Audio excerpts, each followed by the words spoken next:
It was the last week of November 1999 when 19-year-old Lena Morin walked out of the University of Toronto Library just after 4 p.m. Snow was falling softly over College Street, and her backpack carried nothing unusual: a half-finished essay, a red student notebook, and a train ticket she never used. When she didn't return home that night, her mother called every hospital in the city. The police said she was an adult, free to leave. Weeks became years. The flyers turned yellow against lamp posts. Her brother, Alan, kept the red notebook in a kitchen drawer. Its torn page a quiet wound. Then, 25 years later, a DNA database matched a fragment of bone found during a construction dig in Scarborough to the sample their mother had given decades earlier. The case was officially solved, but the notebook still held questions no lab could answer. Before we begin, tell us where you're watching from today. And if you want more stories like this, don't forget to subscribe. Snow had begun to fall over the city by mid-afternoon. It wasn't the kind that gathered or slowed traffic, just a thin flurry that blurred the glass of streetcar windows and made the light feel quieter.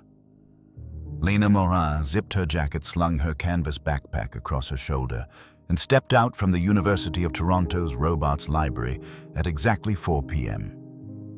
She had a shift later that evening at the campus cafe, but she planned to stop home, first check on her mother, and change out of her boots. It was an ordinary Thursday, the kind that disappears from memory unless something stops it mid-motion. The last confirmed sighting came from a classmate named Dinah Keene, who said Lena had paused by the notice board to tear off a phone number from a tutoring ad. She waved, Dana recalled later, then turned down St. George Street toward the subway. Margaret Morin waited until midnight before calling the police. The officer on duty took her statement with bureaucratic calm, assuring her that most missing students returned within a day or two. "She's an adult, ma'am," he said, tapping the form. "Maybe she needed space." Margaret hung up and stared at the clock each minute, dragging like a drip from the kitchen faucet. By morning, the air had frozen clear. Margaret drove to campus, her hands trembling around the steering wheel. A janitor pointed her toward the lost and found box inside the library. Inside lay a brown leather bag, slightly damp from melted snow. The ID tag read L. Morin. Everything looked intact: wallet, 2 notebooks, a pen, and a folded paper marked with the transit logo. Only one thing caught her attention: the smaller red notebook Lena had kept since high school, its pages dense with tidy handwriting. The final entry ended mid-sentence. The next page had been ripped clean from the spiral. Detective Ross Naylor from the Missing Persons Unit arrived that afternoon. He walked the stretch from the library to the Bloor-Yonge station, taking photographs with a disposable camera. The snow covered most surfaces, but near a low concrete barrier, a faint impression remained, possibly where the bag had fallen. He logged it, but the evidence led nowhere. In the days that followed, Margaret printed flyers at a copy shop, her name and number in bold black ink beneath Lena's photo. Alan, barely 23, plastered them across bus shelters and telephone poles. By the weekend, the city was full of her face, smiling eyes bright, unaware of what was coming. Rumors surfaced almost instantly. Someone claimed she'd been seen boarding a westbound train. Another insisted she'd moved to Montreal with a boyfriend. People believed what comforted them, yet records showed Lena had withdrawn no money from her account and made no calls after 3:58 p.m. that day. Margaret sat each night at the kitchen table reading Lena's red notebook as if it might answer back. The ink had bled along the edges from melted snow, making the words blur into ghostly shapes. One line near the end stood out: "If something happens, it won't be random." The detective returned once more, asking about Lena's friends, her classes, whether she seemed troubled. Margaret could only recall the ordinary Lena, waking early for lectures, drinking instant coffee, humming when she studied. She wasn't the type to disappear, Margaret said, but the file grew thin quickly. No eyewitness, no CCTV. 1999 had few cameras beyond banks and shops. Police dogs tracked faint scent traces toward the subway entrance, then lost it near the stairwell. A single hair caught on the zipper of her bag was logged, but yielded no foreign DNA. A week later, a transit worker turned in a torn paper found near the same stairwell. It was the back half of a train ticket, the ink half erased by moisture. Someone had written Lena's name across it in blue pen letters, uneven, hurried. The handwriting did not match hers. Detective Naylor made a note of it, stapled it into the file, and sealed the evidence envelope. Margaret never saw that envelope. But Alan did years later when the case turned cold and files were released for review. By then, the Red Notebook had already become its own archive, a record of how a family learned to live inside a question. That winter, Toronto froze over in long, quiet nights. The Morin house kept one light on in the front window, a habit Margaret would never break. Every night she opened the notebook, tracing the torn edge of that final page as if friction could coax the words back.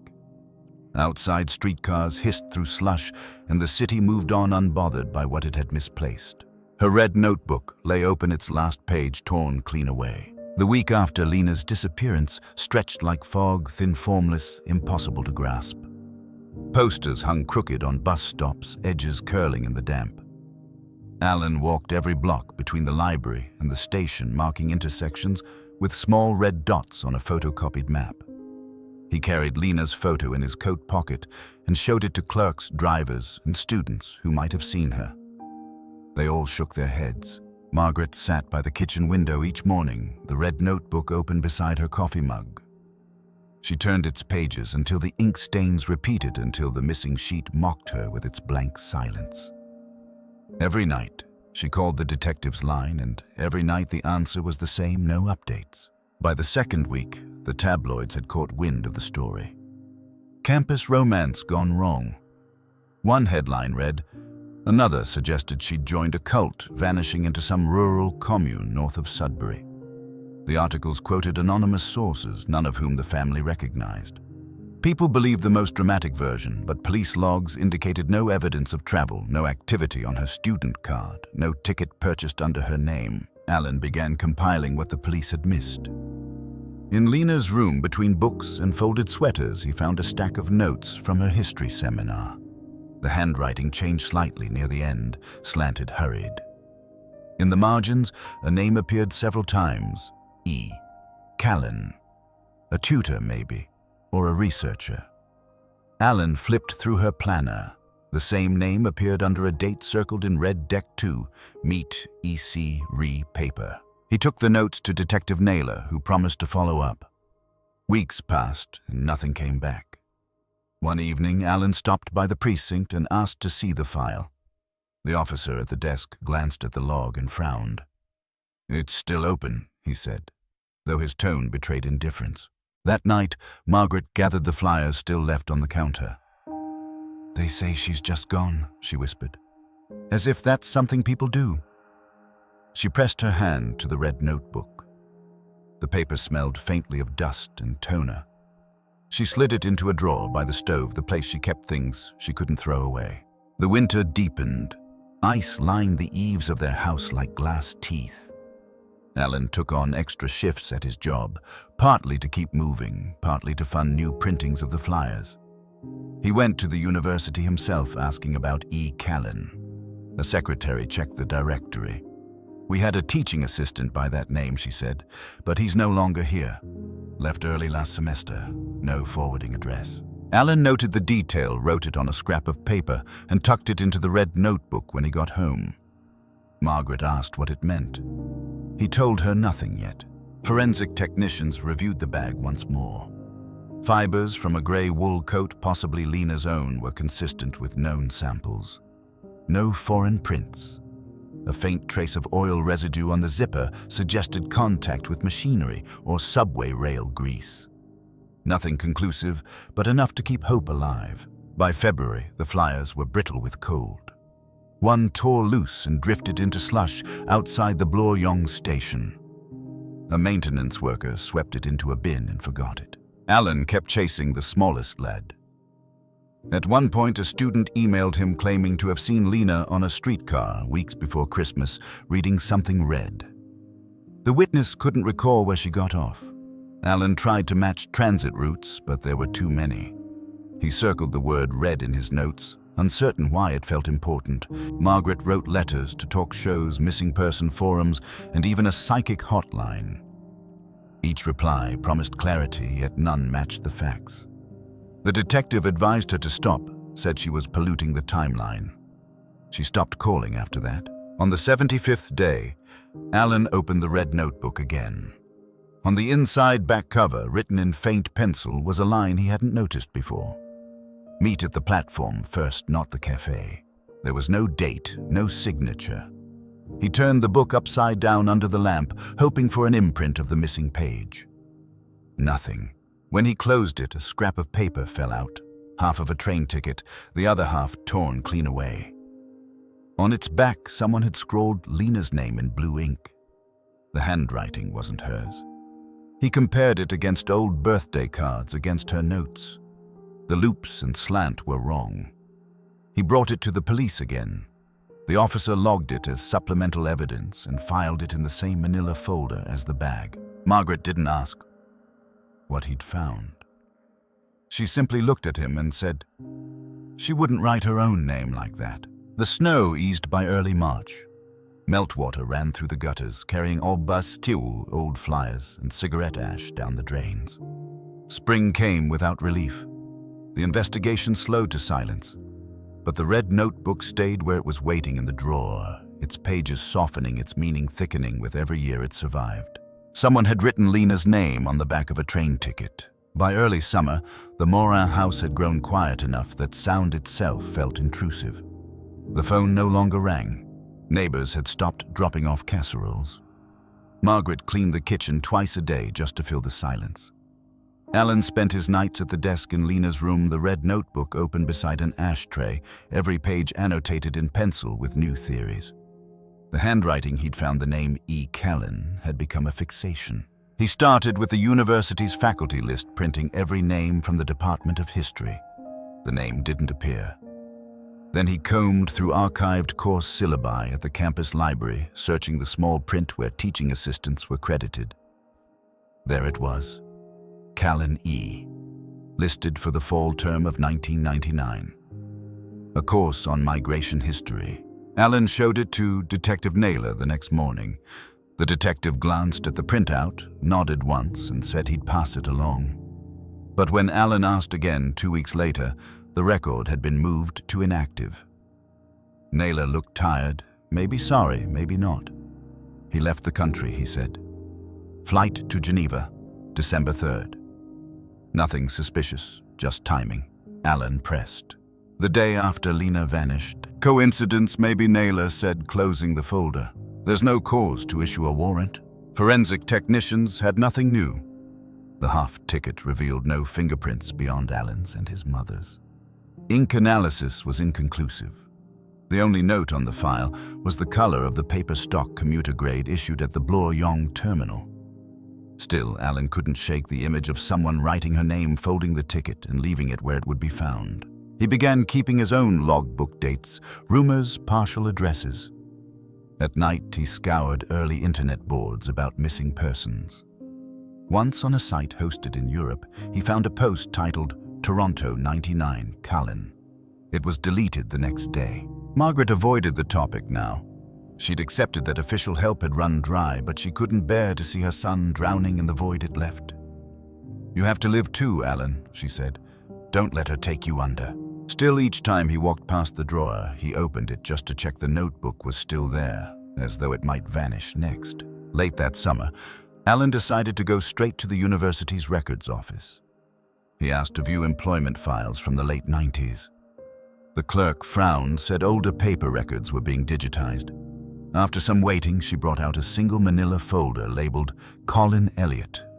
Inside, a short-term contract, a letter of reference, and a copy of a Canadian passport. The signature on the passport matched the letter to Geneva, an identical loop on the E. Alan made copies of everything, then returned the folder. The next week, when he tried to verify the reference address, the number was disconnected. He mailed a letter anyway. 2 weeks later, it came back unopened, stamped in red, addressee unknown. He took the envelope into the precinct, requesting the case file for cross-checking. But when Naylor searched the system, the folder number no longer appeared. The detective frowned, Tried again under Lena's name. Nothing. Maybe it's been transferred to archives, he said, though his voice lacked conviction. Alan drove to the archives himself. The clerk scanned the database and shook his head. No active listing, he said. If it's older than 5 years, it's in cold storage. You'll need a written request. He submitted one. Weeks passed. Autumn returned. The request came back marked, "File not located." In his notes, Alan circled the words, "not located" 3 times. That night he told his mother. She said nothing, just walked to the drawer and took out the red notebook. She placed it between them on the kitchen table, the lamplight catching the frayed edge of the torn page. "What if it's gone because it says too much?" she asked. Alan didn't answer. He turned the pages slowly, careful not to smudge the ink. On the inside front cover, he noticed something faint, an indentation perhaps, from a note once laid on top. He shaded over it with a pencil. 2 words appeared ghost-like through the graphite, "Don't wait." He stared at it until the words blurred. It wasn't her handwriting. Forensic handwriting analysts later compared the shading impression with Lena's known samples. The loops were sharper, the pressure heavier, consistent with male writing. But there was no way to date when it had been pressed into the paper. Margaret pressed her palms flat on the notebook and whispered, "Then who were we waiting for?" Outside, rain streaked the window glass, tracing paths like ink bleeding through a page. The city's sounds, tires, sirens, distant trains filled the spaces between their breaths. Weeks later, Alan returned to the archives one last time. In a far corner of the records room, an assistant checked a physical ledger, flipping past names written decades ago. She paused. "We have one item logged under your case number," she said. She led him to a shelf where a thin gray binder sat alone. Its label faded to near blankness. Inside were photocopies of the missing person intake forms.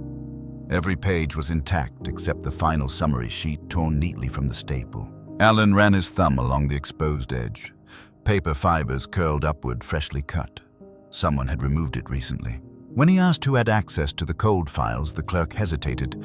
"Only assigned investigators," she said, "or family with permission."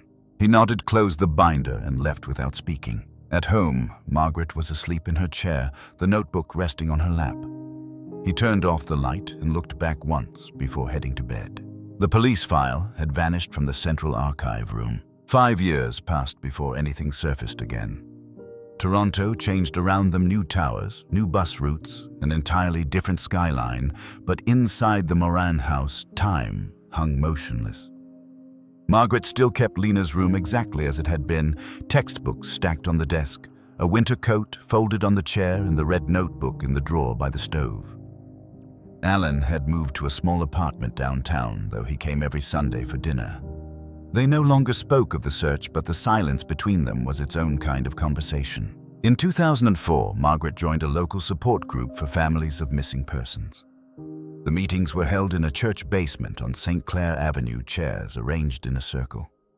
Parents shared stories about their children, some gone a year, some 20. The group leader, a soft-spoken woman named Ruth, encouraged them to trade information. Sometimes she said one case unlocks another. One evening, a man across the circle mentioned a dig site in Scarborough. He worked for a construction crew clearing land for new housing near the old railway line. Months earlier, they'd uncovered fragments of bone while excavating. Police had investigated but found no match in the database. "Female young," the man said quietly. "They said it didn't fit anyone on record." Margaret felt her breath shorten.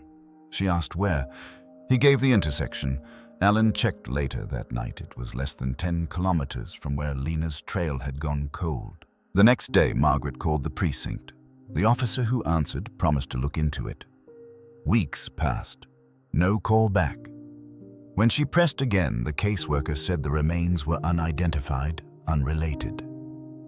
The tone ended the conversation. Still, the idea rooted itself.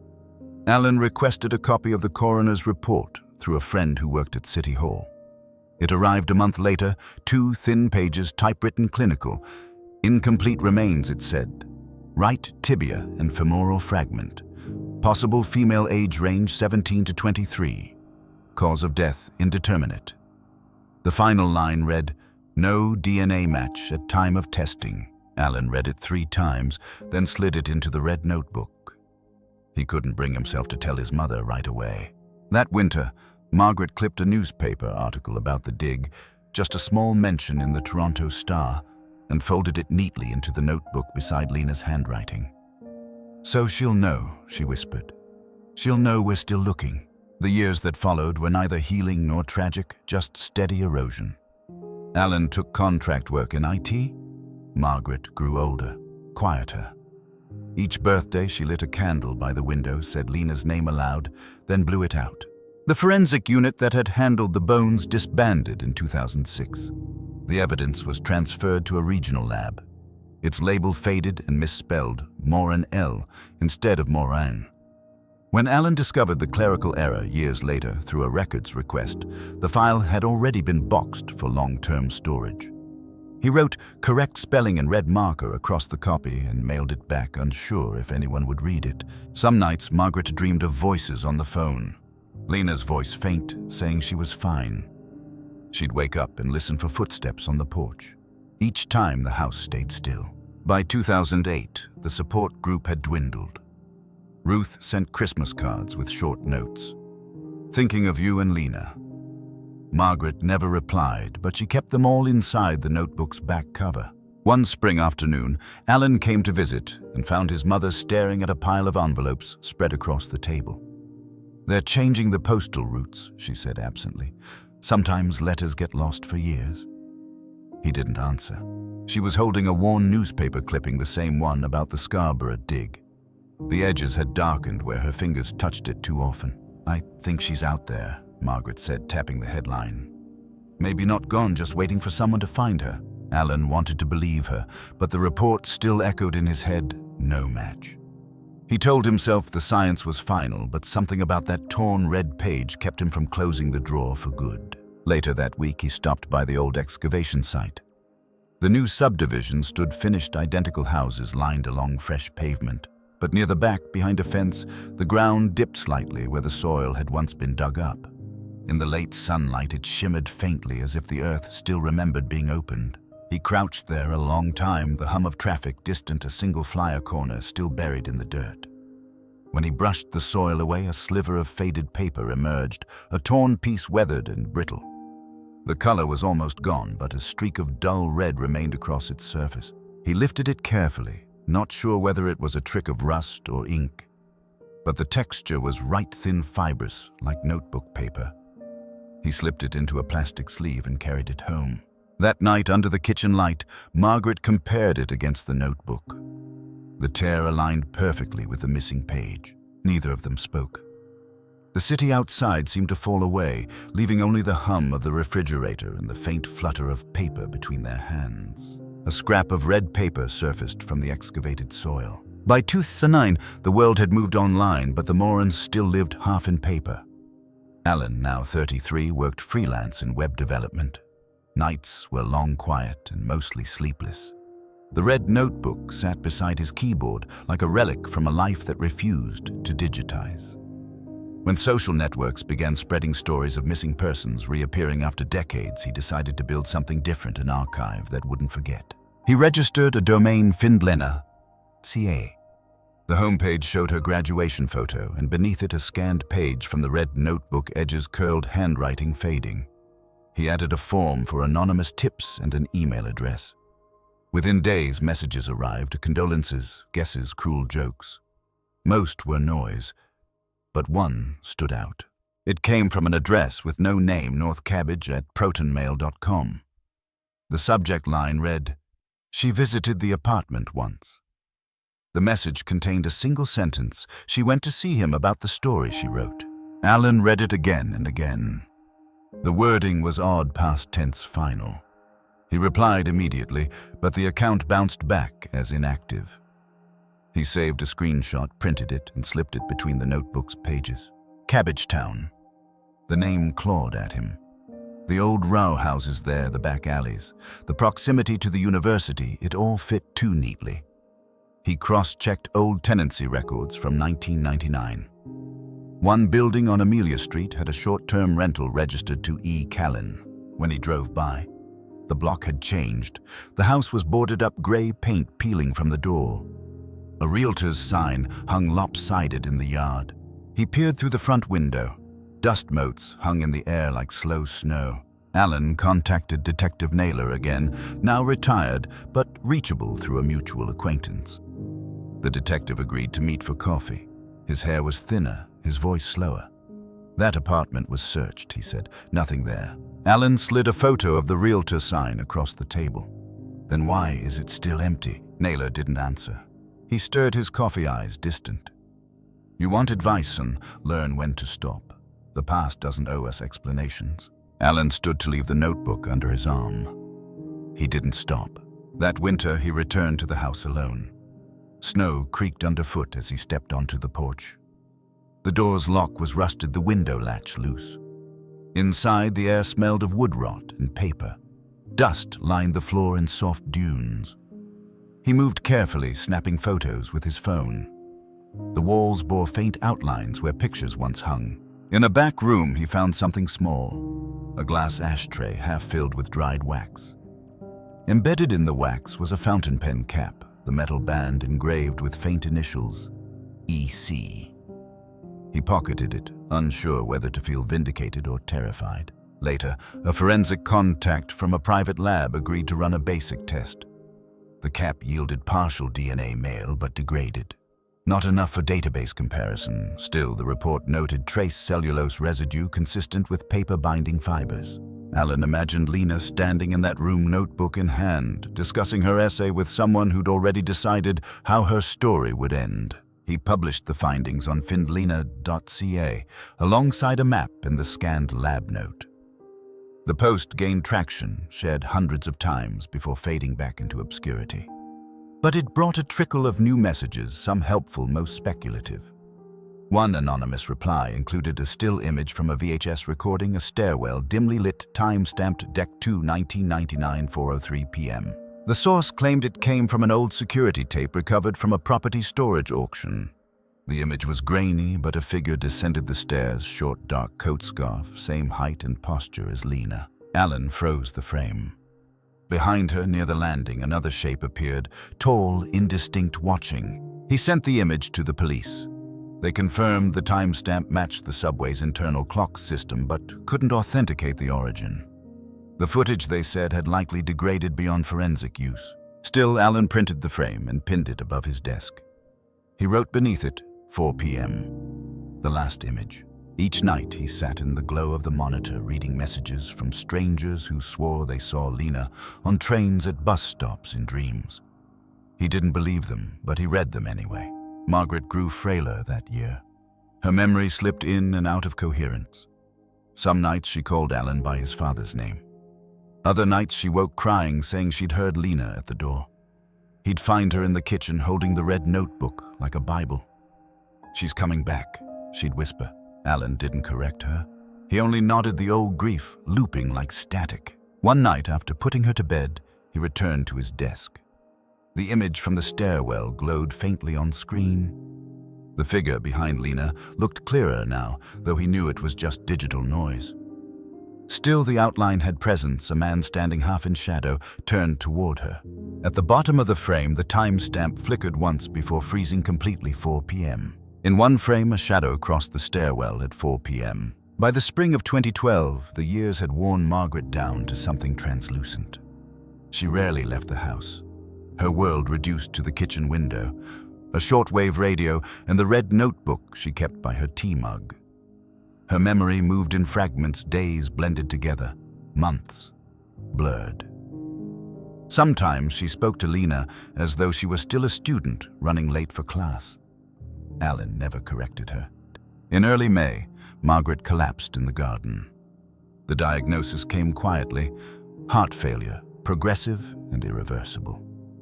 During the final weeks, Alan brought her old letters, photos, anything that anchored her to the world. One evening she reached for his hand. "Promise me," she whispered, "don't stop at the first answer they give you. The easy ones are always wrong." 2 nights later, while sorting through her drawer for the death certificate, Alan found a sealed envelope wedged behind the red notebook. The paper was yellowed, foreign stamped with customs ink, Genève, 2000. The handwriting across the front was jagged but familiar. E. Callan. There was no return address. Inside was a single sheet typed on an old machine. Lena was right. Some stories aren't meant to be published. I wish she'd left it buried. Tell Margaret I never wanted this. No signature, just those two initials again at the bottom, EC. Alan felt his pulse quicken. He turned the envelope over. Its flap was unsealed as if someone had opened it before. He took it to a local lab he'd used before for the pen cap. The technician swabbed the adhesive and said the sample was degraded, but consistent with an air-mailed document handled multiple times. The postmark date read June 2000, 6 months after Lena vanished. Forensic imaging confirmed typewriter impressions matching late-model Olympia machines, common in European universities. Nothing else conclusive, yet every fragment pulled him closer to something resembling intent. Someone had written to his mother and never mailed it, or someone else had mailed it to hide their own involvement. He placed the envelope inside the notebook and wrote one line beneath the typed page, "She never stopped warning us." The funeral was small. Ruth from the support group came along with two of Margaret's old neighbors. Alan spoke briefly, his voice steady but detached. When the service ended, he carried the red notebook in the crook of his arm. People assumed it was a Bible. After the burial, he sat in the car, rain tapping the windshield. He opened the notebook and turned to the page where the torn edge began. For the first time, he noticed faint impressions on the reverse side, shallow lines from a pen pressed hard. He traced them gently with graphite until words began to surface. "You said no one would believe me." He froze, staring. The sentence wasn't complete, the rest lost to the tear. That night, he returned to his apartment and laid the notebook beside the envelope under a desk lamp. The typed letters' ink shimmered faintly under the light, the capital E printed darker than the rest, as though the key had been struck twice. Alan searched old university rosters online.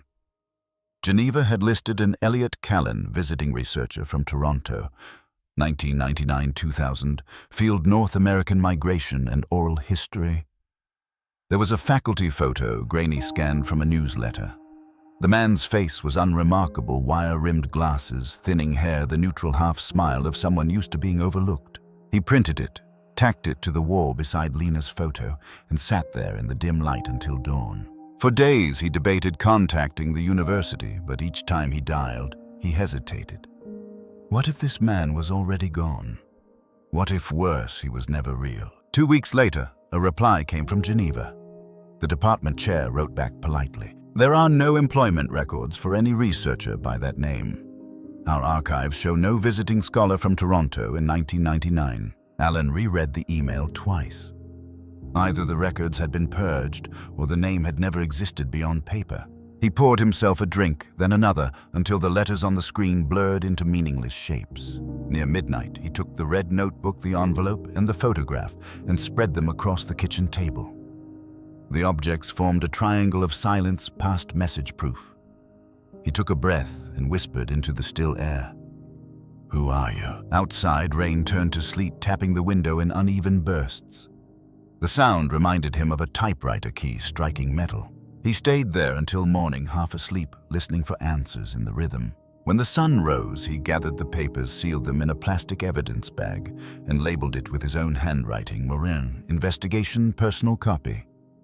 He placed it in a fireproof box and slid it beneath his bed. In his mother's absence, the house felt emptier but clearer, as though grief itself had stepped back to make room for purpose. The envelope smelled faintly of mold and jet fuel. By 2015, Alan had learned to treat silence as a kind of method. He no longer expected the phone to ring or officials to reply. He'd built habits around the investigation, checking archives after work, digitizing his mother's files, recording each object's serial number. The red notebook, now sealed in an archival sleeve, remained on his desk like a metronome, keeping time with the past. The Geneva lead refused to die. Alan wrote again, this time to the university's central archive instead of the department. Weeks later, a curator responded. "A visiting fellow named Elliot Callan is listed in our accession records for 1999. However, the associated research materials are marked Missing Presumed Lost. after a flood in 2001. Attached was a scanned inventory. Among the items: field notebooks, Canada Migration Oral Histories, 1990s.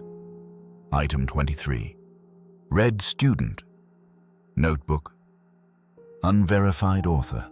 Alan stared at the words until they blurred. That phrase, Red Student Notebook, wasn't coincidence. He emailed again asking for photos, provenance details, anything. The curator apologized the storage unit had been cleared years ago. Only the index remained. He printed the page and pinned it beside Lena's photo. Beneath it he scrolled, "It left Toronto twice." Around that time, Alan attended a symposium on cold cases hosted by the Ontario Forensic Association. He lingered after the talks, showing the typed Geneva letter to a retired archivist. The man adjusted his glasses and said, "That's an Olympia SG3 font, late 70s. Universities loved those. You see that capital E European calibration. That machine probably belonged to an institutional library, not a private user." That detail changed everything. If the typewriter was university property, then the letter had come from inside, not from exile. Someone had sent it to appear as if it came from abroad. Alan began tracing the name Callan across Canadian university records. One entry appeared in the 1998 admissions list: Elliot, Callan, Doctoral Student History Department, University of Toronto. The same name, but no photo, no thesis, no degree awarded. The record ended abruptly mid-year with a note, "Withdrawn personal circumstances." He drove to campus and requested to see old employment files. The clerk hesitated, but eventually brought a logbook from the storage shelf. Under Teaching Assistants Fall 99, the entry for Callan was annotated, "Returned materials 12/1/99." The day before, Lena vanished. The handwriting in the margin looked rushed, almost panicked. Alan took a photo with his phone. When he returned home, he opened the red notebook again, tracing the torn edge like a habit he couldn't break. That missing page felt heavier than any evidence he'd collected. He contacted a journalist he trusted, a woman named Nora Singh, who covered unresolved disappearances. She agreed to meet in a cafe near Union Station. Alan showed her the Geneva letter, the university record, and the index mentioning the red notebook. Nora listened without interrupting. When he finished, she said, "You're not chasing a suspect anymore. You're chasing a ghost file." Alan frowned. "What do you mean?" She tapped the photocopy of the accession log. "When archives go missing like this, it's rarely theft. It's usually reassignment, someone reclassifying evidence so it disappears without being destroyed. Whoever did this knew how to make paper vanish." The phrase "make paper vanish" stayed with him all night. He returned home and began rechecking the serial numbers on the photocopied documents. One, a carbon copy from the original police file, carried a faint code stamped along the bottom, UOFT Hist Archive 007. The same prefix used in Geneva's system. 2 institutions, 2 countries, 1 code. It meant someone had transferred material between them officially. Alan realized this wasn't just about a missing student. It was about a chain of custody deliberately blurred until identity itself became evidence. He began scanning all remaining pages of Lena's notebook at high resolution. When magnified, he noticed a pattern he hadn't seen before. Faint circular embossing like pressure from a library stamp once pressed against the cover. Under angled light, the words emerged, "Property of WFT Oral History Project." The red notebook wasn't just Lena's diary. It had been collected, catalogued, and sent abroad as research material. The question was when. Alan wrote to Nora again. She wasn't just missing, she was archived. Forensic paper dating would later show the notebook's last page contained trace adhesive from a library barcode, one manufactured in 2000, months after she vanished. That detail froze him. Someone had handled it long after her disappearance, long enough to label it. When he stared at the notebook under the lamp, he imagined the unseen hands turning its pages, deciding which parts to keep, which to erase. He logged each new discovery, filing it under recovered artifacts. The database grew scans, timestamps, witnesses' absences. Each gap felt more deliberate than the last. Late one night, he revisited the Geneva curator's index file. At the bottom, beneath the list of lost materials, a final entry appeared: accession 018, item removed, awaiting catalog number. The handwriting was the same as the margin note in the Toronto logbook. The last recorded action before everything disappeared. The accession log ended with one empty catalog line. The winter of 2018 began without ceremony. Gray mornings, salt-streaked sidewalks, and the kind of cold that made metal ring when touched. Alan had stopped expecting closure.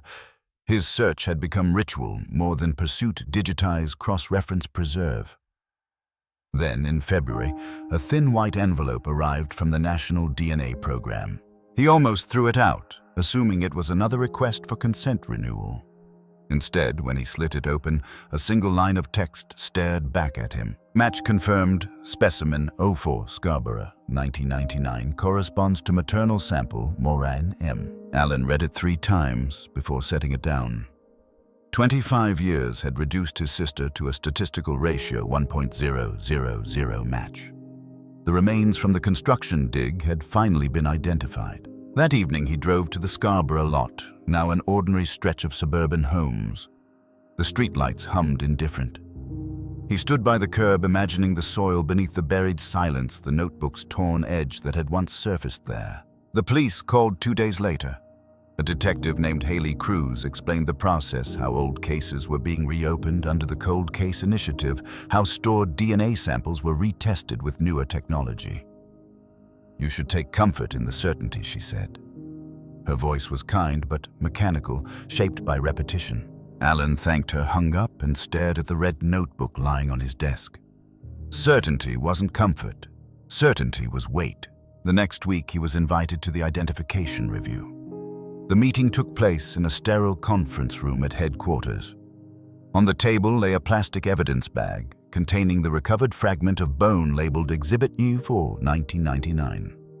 The detective explained the process. The femoral fragment had been cross-matched against the maternal DNA Margaret had submitted before her death. "It's your sister," she said quietly. "There's no doubt." Alan nodded. He wanted to ask a dozen questions: how, where, why, but they weren't part of the report. Official cause: undetermined trauma, environmental exposure.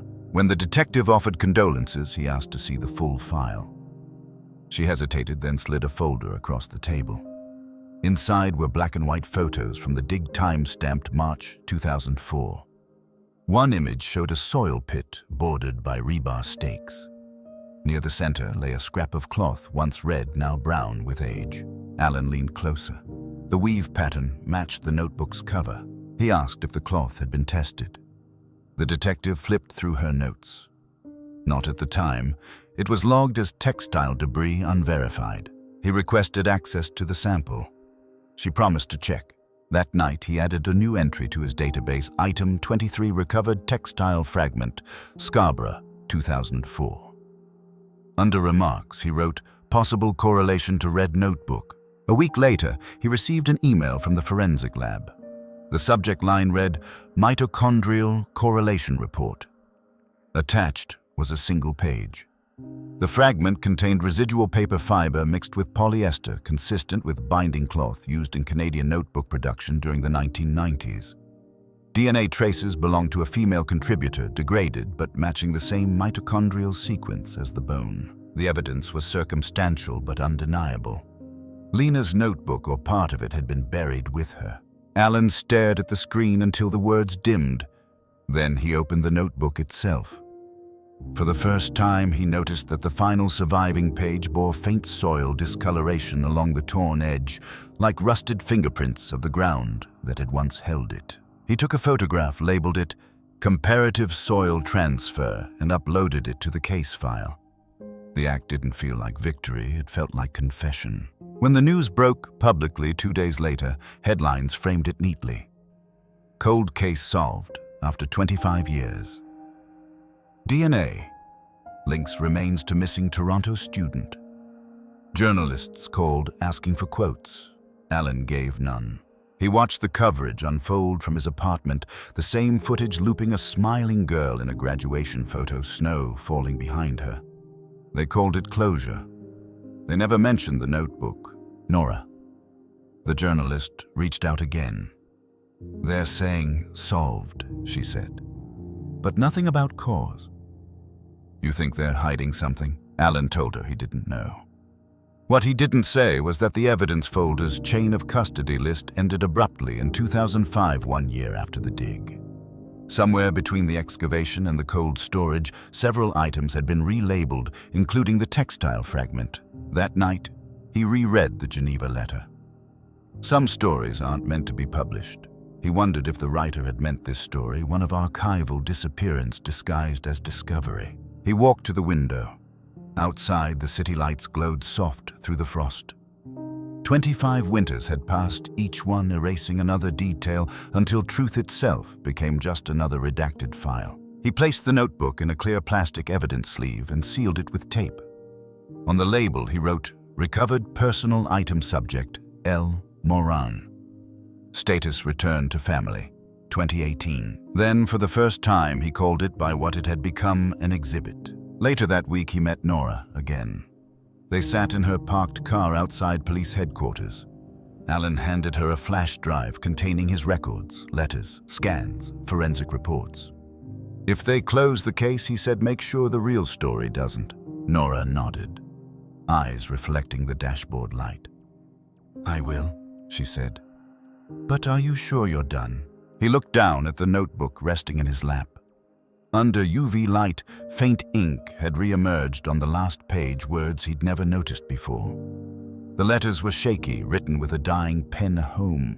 He didn't know if she had written it before or after everything ended. He only knew it was the last thing she left behind. Her handwriting, faint under UV, spelled the word home. The morning after the identification announcement, the world spoke of Lena as though she were a chapter closed. The press called her the missing student who finally came home. The Toronto police held a brief press conference, thanked the cold case team, then ended with a phrase Alan couldn't stand: family resolution. Reporters wanted tears. He gave them stillness. That night, his apartment filled with a low hum of refrigerator and street noise. On the desk, the red notebook lay sealed in its plastic sleeve. He hadn't opened it since the DNA report, yet its presence filled the room like a heartbeat. He typed Elliot Callan, Toronto into the archives again, this time using a genealogy database. A new record appeared. Property lease, 1998, 27 Parliament Street. The listed tenant, E. Callan, matched a birth date that made no sense, 1953. He checked the neighborhood map. The building stood 3 blocks from their old house. Alan froze.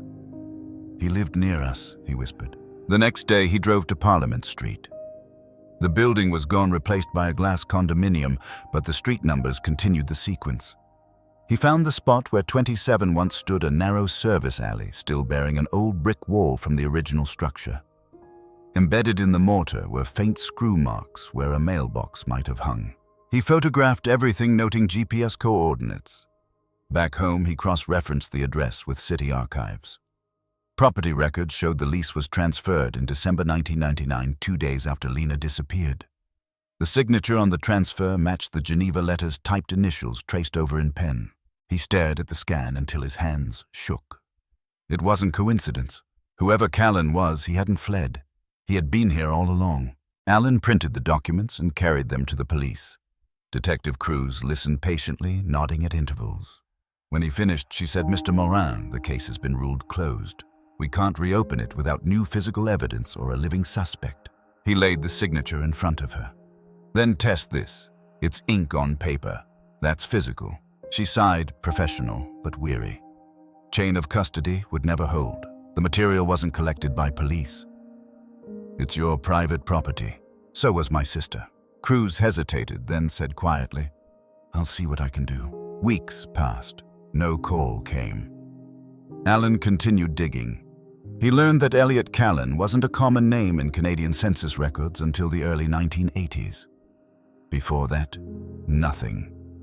When he ran the surname against Moran family registries, one entry flashed on screen: Elliot J. Moran, born 1953. Legal name change approved, 1978. Alan felt the air leave his lungs. He opened the family box in the basement, the one Margaret had sealed years before. Inside lay old photographs, Christmas dinners, picnics, family reunions. In one, from 1980, a man stood behind Margaret, half-turned from the camera. Wire-rimmed glasses, thinning hair, faint smile.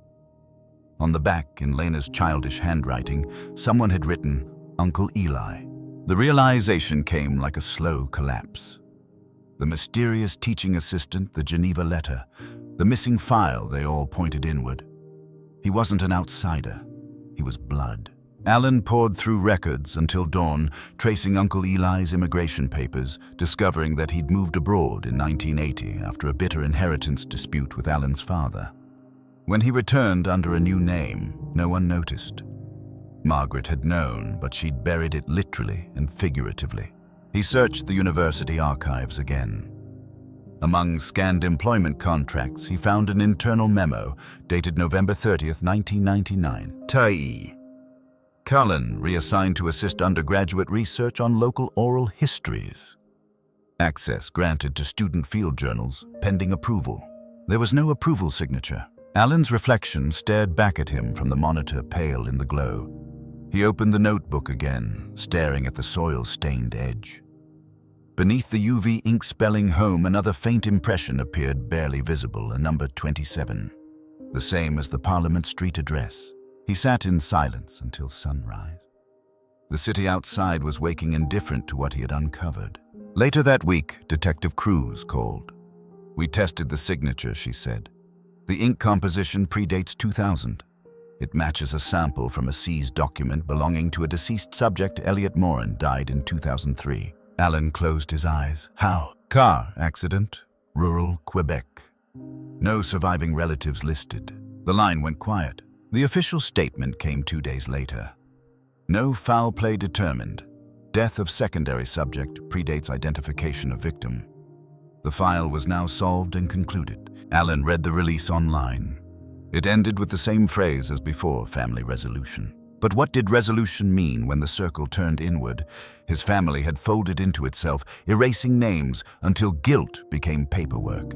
When the police returned Lena's belongings, the red notebook came with a new tag.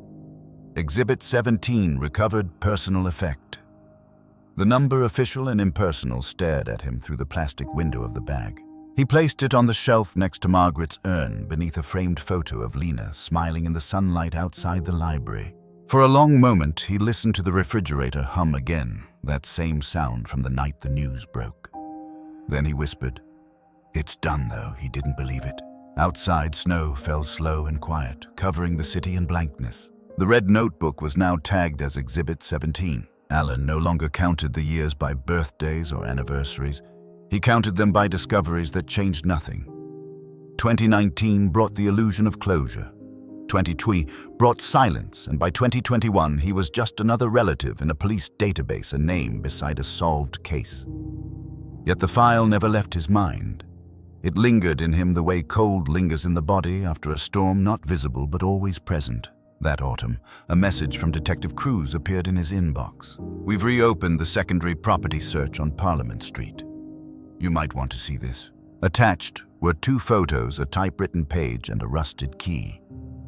The note explained that during redevelopment of an adjacent building, workers had unearthed an old floor safe embedded in concrete.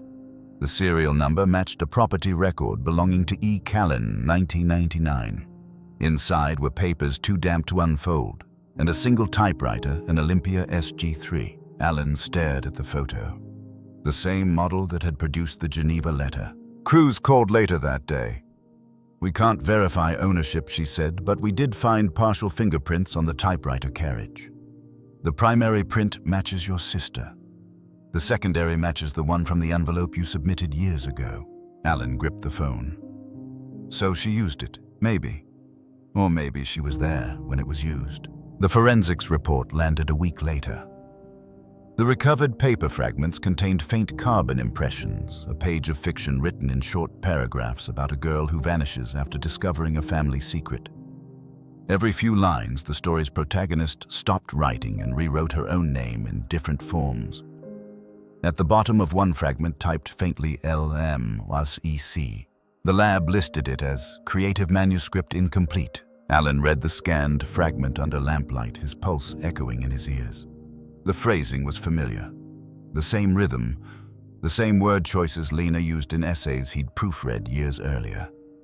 But scattered between lines were corrections, interjected phrases in another hand, darker, heavier, as though two people had been typing alternately on the same sheet. The narrative's final line stopped mid-sentence. She left because torn clean through by a crease. Alan turned off the light and sat in darkness, the hum of the refrigerator ticking like a metronome. Somewhere between evidence and imagination, the story blurred with life. The next day, Cruz let him view the recovered items in person. The typewriter rested on a white cloth inside the evidence room, its metal tarnished ribbon rotted to dust. The officer handed him latex gloves. "You can look, but no touching." He leaned in, breathing shallow. On the platen roller, still clinging to the rubber, was a faint strip of carbon tape. Under forensic light, partial letters emerged N-O-T. Alan felt the air constrict. Notebook Cruz guessed. He nodded. She was writing about it. When the report came back, the lab concluded that the impressions aligned with the missing page dimensions from Lena's red notebook. The machine had likely been used to retype portions of it or rewrite it entirely. Later, as Alan left the station, the detective stopped him at the door. "For what it's worth," she said, "your sister wasn't a passive victim. Whoever he was, she confronted him. The forensic patterns show alternating prints, 2 sets of pressure points. Argument, not compliance. It was the closest thing to peace he'd ever been offered." He drove home in silence, the city lights smearing through rain. That night, he opened the notebook again. Under the UV lamp, new letters surfaced along the inner spine, faint impressions from where the missing page had once pressed against the next. They formed a single phrase, "Tell them it was family." Alan sat there for a long time, the words hanging in the still air. He didn't sleep. Instead, he spent the next day compiling everything: police records, forensic scans, family photographs into a single encrypted archive titled the Maureen Record. He left instructions for its release in the event of his death, along with a note to Nora: "If truth is what's left after every lie is accounted for, publish only what remains." Weeks later, the Crown prosecutor issued an internal memo concluding the case officially. No criminal culpability established. Historical familial connection noted. All materials to be transferred to evidence archive. Alan was invited to witness the sealing of exhibits. He watched as the red notebook, now labeled Exhibit 17, was placed inside a transparent case and stored alongside the typewriter fragments. The officer logged the time, 11:45 a.m. The door closed with a metallic click. Alan stood in the hallway long after everyone had gone. Through the glass window, he could see the case shelf, neat rows of boxes numbered silent. On one label, a small stain of red ink bled outward like a heartbeat. He whispered to the empty corridor. "She's still writing." The story's ending matched Lena's own missing day. When the archive door shut, Alan felt something inside him quiet, but not rest. The notebook was gone now, sealed in glass, yet its absence had a pulse. He spent the next months dismantling his own database, deleting duplicate files, compressing folders. Closure demanded order, and order demanded erasure. But every time he reached for the recycle bin, he hesitated. He couldn't stop thinking about the message hidden along the spine. "Tell them it was family." The words played on loop while he reviewed the genealogical records again, searching for proof of what the ink implied. The official documents were clear. Elliot Moran, later Elliot Callan, was Margaret's cousin, not her brother. But small-town records from Quebec often blurred those lines. Guardianship, adoption, and inheritance passed fluidly through generations. Somewhere in those transitions, names overlapped. Alan requested birth records from 1953, the year Callan was born. Weeks later, a clerk from Trois-Rivières called him. "We found something strange," she said. "A dual entry, one for Elliot Mora, another for Elliot Callan. Same birth date, same parents. Both certified. One registered 2 years after the other." Alan drove north that weekend. The archives building smelled of dust and toner, identical to every records office he'd entered since the search began. The clerk handed him 2 yellowed pages in a protective sleeve. The ink signatures were identical except for one detail. The later version listed Margaret's father as guardian. He understood instantly. Callan wasn't a distant cousin. He was raised as an uncle because Margaret's family had rewritten the paperwork to cover a guardianship transfer, an old inheritance ploy. They had redefined him legally and genealogically into something else. If Lena had uncovered that truth, her oral history project wasn't about migration at all. It was about her own family's migration between names. Alan drove home under heavy rain, the wipers sketching frantic arcs across the windshield. The road blurred. His thoughts didn't. At dawn, he called Nora. She found out who he was, he said. That's why she met him, not for her paper, for the truth. Nora was quiet for a moment. Are you sure you want to keep digging? You already found her. No, Alan said. I only found where she stopped. Together, they traced the genealogy, further linking property sales and name changes. It turned out that after 1978, when Elliot changed his name to Callan, he re-entered the university system as a mature student under a new identity. When he became Lena's tutor, 20 years later, the past had already been erased from the public record. Alan compiled everything into a timeline. The final two entries mirrored each other perfectly. Deck 2, 1999. Lena meets E. Callan about her paper. Deck 3, 1999, E. Callan departs Toronto, destination Geneva. But the passport used for that flight was issued under Elliot Morin, not Callan. When Alan shared the discovery with Detective Cruz, she went silent. That's impossible, she said. All international departures were logged under his legal name. Alan sent her the scanned passport. Then, who's the other? Elliot Callan. Within a week, the ministry confirmed the passport had been valid but cancelled posthumously in 2003. Someone had used it to board a flight under false credentials. Meaning, Alan asked. Cruz exhaled. Meaning whoever left Toronto wasn't your uncle. The implication hung heavy. If the man using that passport wasn't the real Elliot, then someone had carried his identity forward, maybe a colleague, maybe an accomplice, maybe a cover. But the deeper truth cut closer. If Lena's research touched on her family's falsified genealogy, she might have confronted him about the duplicate records, the lie at the heart of their lineage. He opened the notebook scans again. Under magnification, he saw faint indentations on one of the early pages, notations from her handwriting class, Truth, ill-recorded twice. He stared at the phrase until it became unbearable. That night, he pulled the envelope from Geneva out of its sleeve and reread the line, "Tell Margaret I never wanted this." It wasn't guilt. It was admission. Alan sent a digital copy of every document to Nora, labeling it the Dual Archive. She replied an hour later. If what you're saying is right, the wrong man was buried under your family's name. The right one walked away. He stared at the screen, knowing there was no one left to confront. Both men were ghosts, one in the ground, one erased by bureaucracy. Still, he couldn't stop asking, how far does a family rewrite itself before truth becomes forgery? The next day, he received a scanned image from Nora, a photo recovered from a defunct student newspaper. It showed Lena and a group of classmates at an academic conference. Standing behind her, partly cropped, was the man from the Geneva faculty newsletter. Alan printed it, laid it beside the genealogical record, and saw it at last. The bone structure, the posture, the family resemblance buried in plain sight.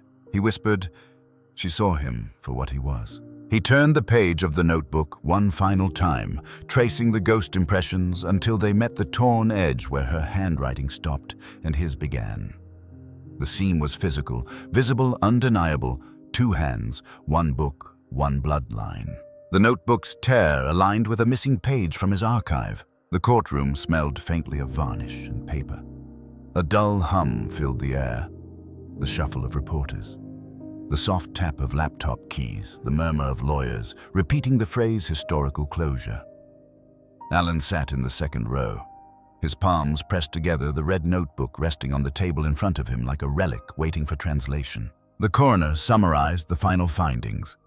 Lena Morin's death was officially classified as accidental homicide resulting from an altercation of familial origin. The man identified as Elliot Morin, alias Elliot Callan, was confirmed deceased since 2003. There would be no charges, no appeals, no trial. Only record. When the verdict ended, the clerk asked if the family wished to make a statement. Alan stood, buttoned his coat, and said only, "She was telling the truth," before anyone listened. His voice carried through the silent room, low but steady. The judge nodded, formal and distant, then signed the last sheet. The seal pressed down with a soft click. A 25-year investigation ended in a single line of ink. Outside, the sky was the color of tin. Reporters waited with cameras, microphones angled toward him. One asked if he finally felt peace. Alan looked past them to the courthouse steps where snow had begun to gather. "Peace," he said quietly, "isn't the same as silence." Then he walked away. The following week, a courier delivered a small evidence box to his apartment. Inside, wrapped in archival paper, was the red notebook, no longer sealed, no longer tiesstamped, just an object released from the custody of the state. A note from Detective Cruz read, "Property returned to next of kin. Case concluded." Alan lifted it gently. The cover, once bright, had darkened with time. The torn edge of its final page had yellowed. He turned it slowly, one sheet at a time.